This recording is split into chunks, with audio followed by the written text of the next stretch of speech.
கிருபையும் சத்தியமும் ஒன்றை ஒன்று சந்திக்கும், நீதியும் சமாதானமும் ஒன்றை ஒன்று முத்தம் செய்யும். இந்த வசனத்தை கேள்விப்பட்டிருக்கீங்களா நீங்கள்? ரொம்ப ஃபேமஸ் வசனம் அது, ரொம்ப இன்ட்ரெஸ்டிங் வசனம். இதை பெரிய பெரிய பிரசங்கியார்கள், சார்ல்ஸ் ஸ்பர்ஜன் முதற்கொண்டு ஏராளமான பெரிய பிரசங்கியார்கள் இதை பிரசங்கிக்கிறாங்க. அது பிரசங்கிக்கும் போது எல்லாருமே என்ன சொல்கிறாங்க, இது சுவிசேஷத்தை குறித்த ஒரு வெளிப்பாடு. நம்ம சங்கீதக்காரன் ஜெபிக்கிறான், அவன் ஒரு ஆவியிலே அப்படியே நிரப்பப்பட்டு ஒரு பெரிய ஒரு வெளிப்பாடு, சுவிசேஷத்தை குறித்த ஒரு வெளிப்பாடு அவனுக்கு உண்டாகிறது. இந்த சங்கீதத்தில் தான் ஒரு விசேஷம் பாருங்கள். சாதாரண கவிதை சொல்கிற மாதிரி சொல்லிட்டு போயிட்டு திடீர்னு ரொம்ப ஒரு இன்ஸ்பிரேஷனுக்குள்ளே போயிட்டு பிரமாதமான வெளிப்பாடுகளை சொல்லுவாங்க. அதனால தான் இயேசு கிறிஸ்துவுடைய உயிர்த்தெழுதல் போன்ற காரியங்கள்லாம் பிரசங்கிக்கும் போது பேதுரு, பவுல்லாம் சங்கீதத்திலேருந்து கோட் பண்ணுறாங்க. சங்கீதத்தில் ஏற்கனவே சொல்லியிருக்குது உயிர்த்தெழுதலை பற்றின்றாங்க. உயிர்த்தெழுதலை பற்றி எங்கே சொல்லியிருக்குது? எதையோ ஒரு சங்கீதத்தை சொல்லும்போது அது நடுவில் ஒரு இன்ஸ்பிரேஷன், ஒரு ஃப்ளாஷ் ஆஃப் ரெவலேஷன், வெளிப்பாடு திடீர்னு வருது, வெளிச்சம் அடிக்குது, அதை சொல்லுகிறார்கள். அப்படிப்பட்ட ஒரு காரியம் இதுங்கிறாங்க. அவங்க என்ன சொல்கிறாங்க, கிருபையும் சத்தியம் ஒன்றை ஒன்று சந்திக்கும், நீதியும் சமாதானமும் ஒன்றை ஒன்று முத்தம் செய்யும்ங்கிறது எதை குறிக்குதான்? சுவிசேஷத்தில் நடந்த காரியங்களை குறிக்கிறதுன்றாங்க. என்ன நடந்தது சுவிசேஷத்தில்? கிருபையும் சத்தியம் எப்படி ஒன்று சந்திக்குது? ஏன் சந்திக்காமல் இருக்குதா? நீதியும் சமாதானமும் ஒன்று முத்தம் செய்யுது அப்படின்றது. அப்போ என்ன அர்த்தம்? ஏதோ ஒரு விதத்தில் நீதியும் சமாதானமும் பிரிஞ்சு கிடக்குது, கிருபையும் சத்தியம் பிரிஞ்சு கிடக்குது. ஆண்டவராகிய இயேசு கிறிஸ்து கல்வாரி சிலுவையில் செய்த காரியத்தின் மூலமாக கிருபையும் சத்தியமும் இப்போ ஒன்றா வந்துருச்சு, நீதியும் சமாதானமும் ஒன்றா வந்துருச்சுன்ற மாதிரி சொல்கிறாங்க. என்ன நடந்தது சிலுவையில்? என்ன நடந்தது? இயேசுவின் மூலமாக என்ன நடந்தது பாருங்கள். சாத்தான் ஒரு பெரிய ஒரு பாவமும் சாத்தானும் தே ஆர் பிக் டிஸ்ரப்டர்ஸ், ஒரு இடையூறு உண்டு பண்ணுகிற ஒரு சக்திகள். நல்லா போயிட்டு இருக்குது மனுஷனுடைய வாழ்க்கை. ஏதேன் தோட்டத்தில் ஒரு இடையூறை கொண்டாந்தாச்சு. இடையூறை கொண்டாந்து கடவுளை மனுஷன்றது பிரித்து தோட்டத்திலேருந்து விரட்டி விடுற அளவுக்கு ஆக்கி, தேவனோடு கூட உறவில் இல்லாதபடிக்கு ஆக்கி விட்டாச்சு. அதுதான் பாவம். எந்த கனியை புசிக்கக்கூடாதுன்னு சொன்னாரோ அதை புசிச்சாச்சு, அதன் மூலமாக பிரிஞ்சாச்சு தேவனிடத்துலேருந்து. இப்போ தேவன் அதான் நல்லவர்னு சொல்கிறீங்களேயா, கர்த்தர் நல்லவர்னு பேசாமல் மன்னிச்சு சேர்த்துக்க வேண்டியது தானே? கண்டிப்பாக கர்த்தர் நல்லவர் தான். ஆனால் அவர் வெறும் நல்லவராக இருந்தால் பரவாயில்ல, கண்டிப்பாக மன்னிச்சு சேர்த்துக்குவார். அவர் சத்தியமானவர் கூட, அவர் சத்தியத்தில் நிற்கிறவர். அவர் சில சத்தியங்களை வச்சிருக்கிறார், அதை தூக்கி சாக்ரிஃபைஸ் பண்ணிட்டு பண்ணிக்க மாட்டார். சத்தியத்தை தூக்கி, சத்தியம் வேணாம் விடு போ, உன்னை மன்னிக்கிறதுக்காக இந்த சத்தியத்தை நான் கேன்சல் பண்ணுறேன்னு சொல்ல மாட்டார். சில சத்தியங்களை ஸ்தாபித்து வைத்திருக்கிறார் கர்த்தர், அதை வார்த்தையில் வச்சிருக்கிறாரு. அது என்ன சத்தியம்? பாவம் செய்கிற ஆத்துமா சாகவே சாகும், பாவத்தின் சம்பளம். இது ஒரு சத்தியம். இந்த சத்தியம் நிலைநிறுத்தப்பட்டிருக்கிறது. கர்த்தர் சொல்லிட்டாரு, அதை யாரும் மாற்ற முடியாது.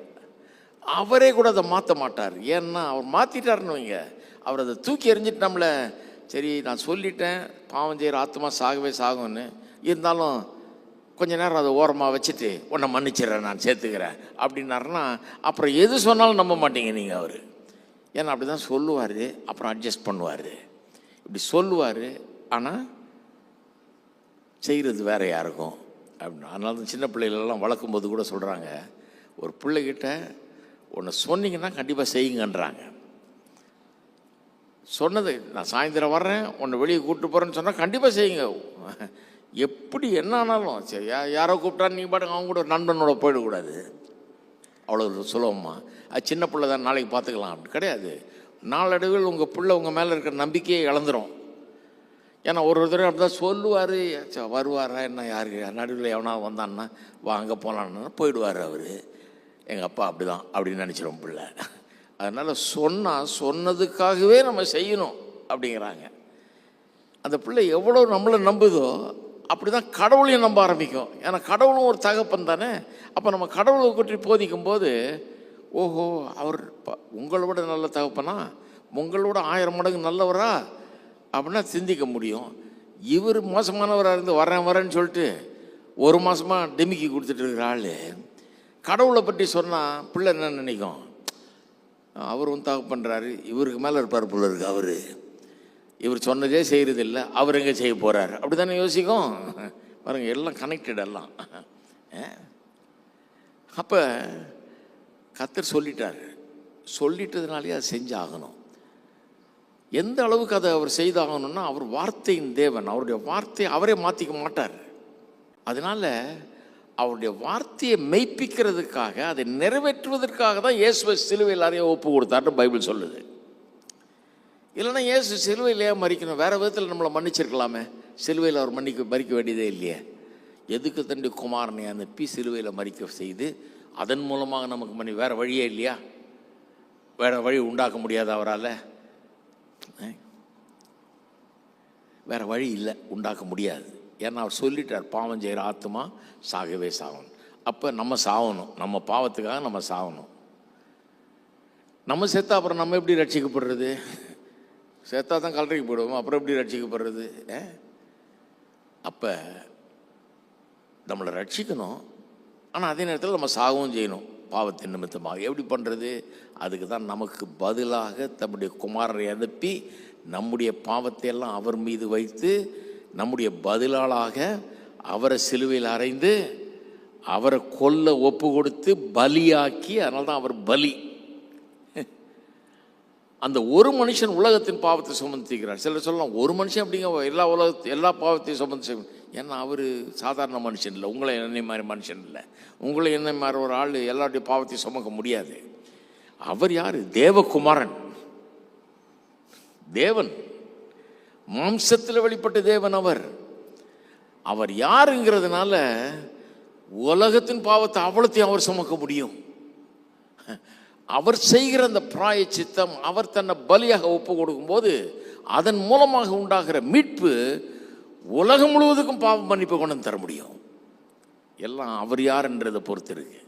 நம்ம யாரும் ஒரு ஈக்காக கூட ஒரு ரட்சிப்பை உண்டு பண்ண முடியாது.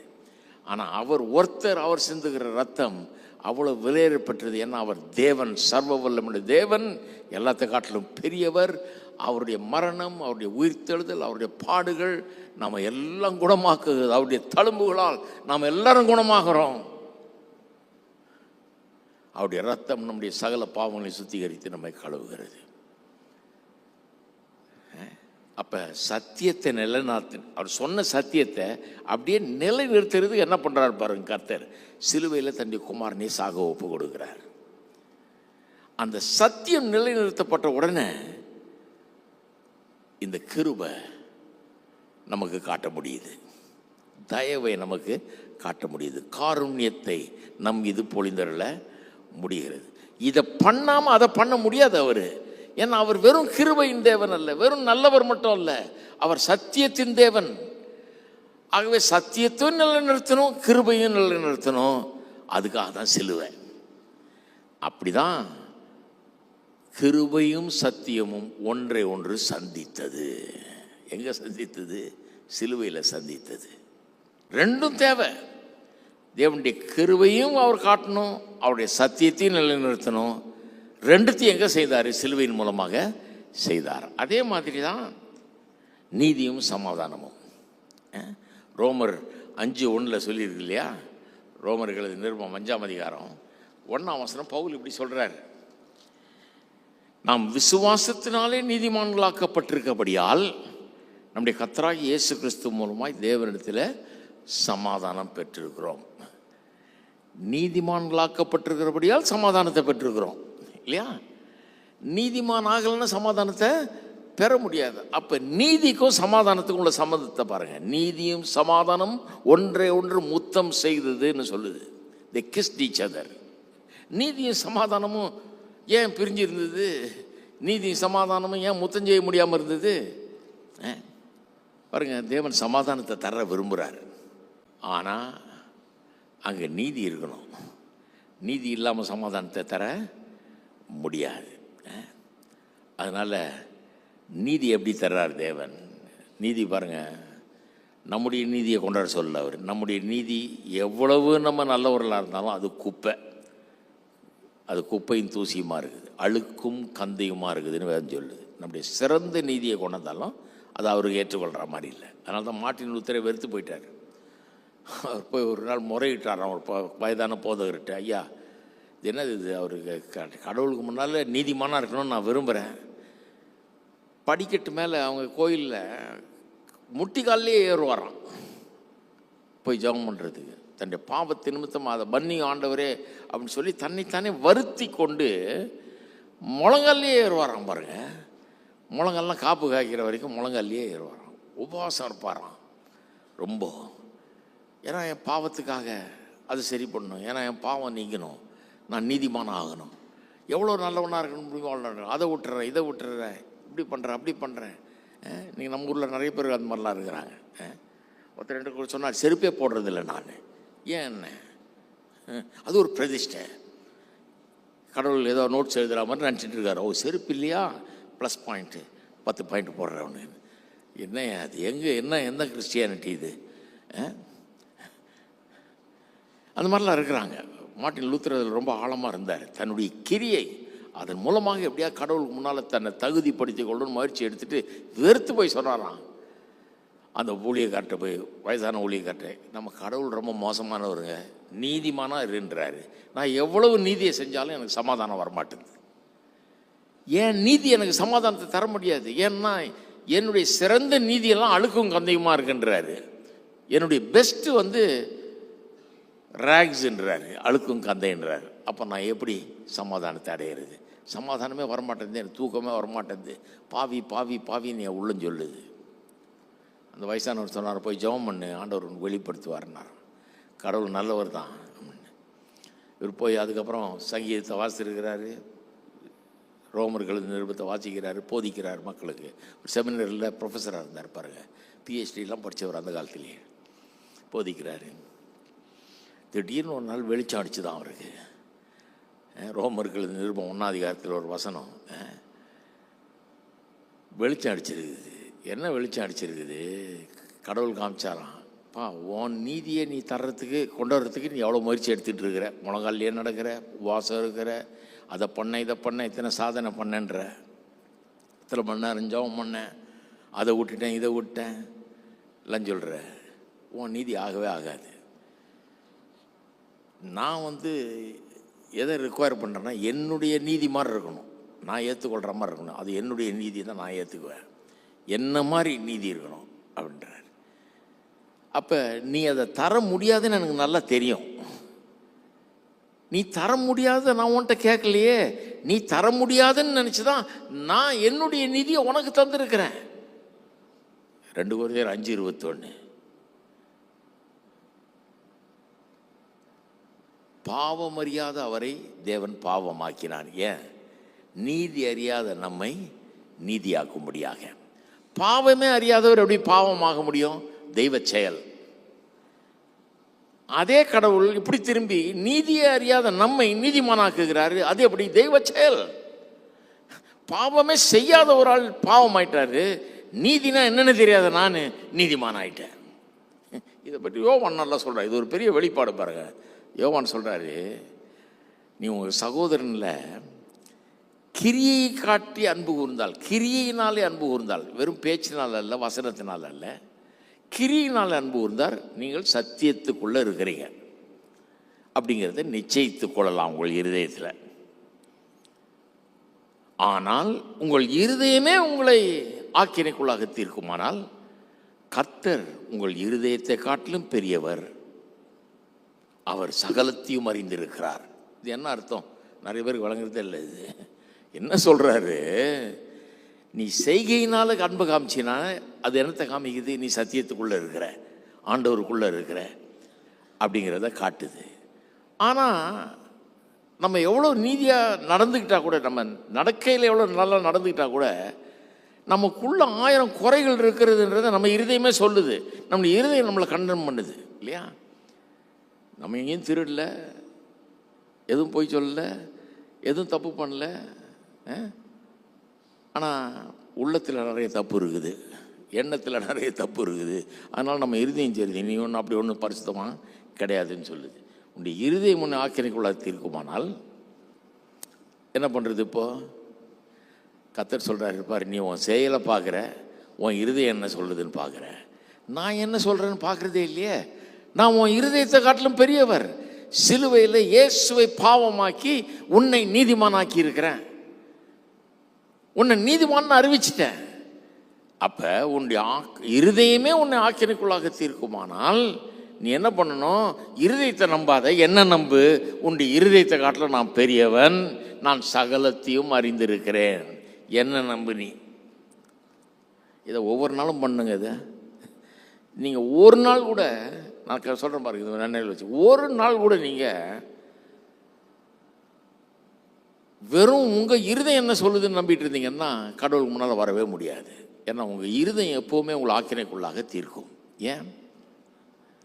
என்னைக்காவது உங்களுடைய இருதயத்தில், இப்போ நான் இங்கே நிற்கிறேன், நெஞ்சில் கை வச்சு சொல்லு, நீ 100% கம்ப்ளீட்டாக பரிசுத்தமானவனா அப்படின்னா முடியாது இல்லையா? எல்லாருக்குள்ளேயும் குறைகள் இருக்குது, நம்ம எல்லாருக்குள்ளேயும் குறைகள். அப்படி 100% ஆள் உண்டு. அப்போ என் இருதயம் என்ன ஆக்கினைக்குள்ளாக தீர்க்கிறது. எல்லாருடைய இருதயம் ஆக்கினைக்குள்ளாக தீர்க்கிறது அவர்களை. இங்கே ஒருத்தர் கூட ஜபத்துக்கு வரவே முடியாது. அந்த விதத்தில் வந்தீங்கன்னா, நான் கடவுளுக்கு முன்னால் சரியாக நடந்திருக்கிறேன்னா அப்படின்னு பார்த்தீங்கன்னா சரியாக தான் நடந்திருப்பீங்க. ஆனால் இருதயம் சொல்லுது அவ்வளோ சரி கிடையாது நீ அப்படின்றது. 4 பேர்கிட்ட கேட்டால் அவங்க சொல்லுவாங்க நீ சரி கிடையாது இல்லையா? அப்போ கர்த்தர் சொல்கிறாரு, நீ வரவே முடியாது. அப்படி வந்தீங்கன்னா நீ எப்படி வரணும்? வரும்போதெல்லாம் என் இருதயமே என்னை பாவின்னு சொன்னால் கூட கர்த்தர் என்ன நீதிமான்னு சொல்லியிருக்காரு. என் இருதயத்தை காட்டிலும் பெரியவர் கர்த்தர், சகலத்தையும் அவர் அறிஞ்சிருக்கிறார். இந்த பாவியை நீதிமான் ஆக்கினவர் அவர், நீதிமான் என்று அறிவித்தவர் அவர். என்னுடைய தகுதியின் அடிப்படையில் வரல, அவர் என்னை நீதிமான் என்று சொன்னது, அறிவித்ததின் அடிப்படையில் நான் வர்றேன். அப்போ தான் ஜெபம் வெற்றி அடைய முடியும். இல்லைன்னா ஜெபிக்கும் போதே சந்தேகத்தில் தான் ஜெபிப்பீங்க. நம்ம கேட்டால் கொடுப்பாரோ நம்ம. அதனால தான் நிறைய பேர் என்ன பண்ணுறது, யாருக்காவது எழுதி போட்டுறது, நீங்கள் ஜெபம் பண்ணுங்கன்னு. நிறைய கிறிஸ்தவங்க பாருங்கள், போஸ்ட் கார்டாக பறந்துக்கிட்டு இருக்கோம். பரலோகத்துக்கு இல்லை, வேறு யாராவது ஊழியக்காரர். ஏன்னா இவங்களுக்கு நம்பிக்கை இல்லை.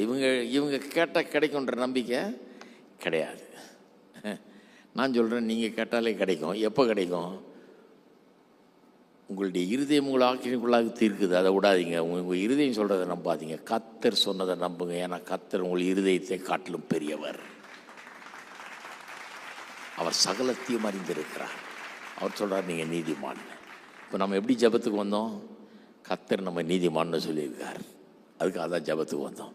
எப்படி கேட்குறோம்? கேளுங்கள் பெற்றுக்கொள்வீர்கள், ask and you shall receive அப்படின்னாரு. அப்போ ஜபங்கிறது வெறும் கேட்கறது இல்லைங்க. சிலர் கேட்டாலே ஜபம்னு நினச்சிக்கிறாங்க. நான் 2 மணி நேரம் ஜபம் பண்ணேன். என்ன ஜபம் பண்ணீங்க? கேட்டுக்கிட்டே இருக்கிறேங்க, ஆனால் கிடைக்கிறதே இல்லை. அது ஜபம் இல்லை. கேட்டு பெற்றுக்கொள்வது தான் ஜபம். ஜபத்துக்கு 2 பக்கம் இருக்குது. ஒன்று கேட்கறது, இன்னொன்று பெற்றுக்கொள்வது. வெறும் கேட்டு பெற்றுக்கொள்ளனா அது ஜபம் கிடையாது. பெற்றுக்கொள்ளுகிற விதத்தில் கேட்கணும். எப்படி பெற்றுக்கொள்ளுகிற விதத்தில் கேட்குறது? ஜபத்தை பற்றி என்னுடைய சீரீஸை கேட்டு பாருங்கள், அதில் சொல்லியிருப்பேன். நீதிமான் என்கிற இந்த சத்தியம் ரொம்ப முக்கியம். கடவுள் என்ன நீதிமான் அறிவிக்கிறார், எனக்கு உரிமை இருக்குது, அவர்கிட்ட நான் கேட்கலாம், தலை நிமிர்ந்து கேட்கலாம். நான் யோகியன்றதுனால அல்ல, அவர் நல்லவர், என்னை நீதிமான்னு சொல்லியிருக்கிறாரு. அவர் பெரியவர், அவர் சகலத்தை அறிஞ்சவர். அவர் சொல்லிட்டாரு, அதன் அடிப்படையிலே நான் கேட்கிறேன் அப்படின்னு கேட்டிங்கன்னா நிச்சயமாக கேட்டதை நீங்கள் பெறுவீர்கள். ஆமென்.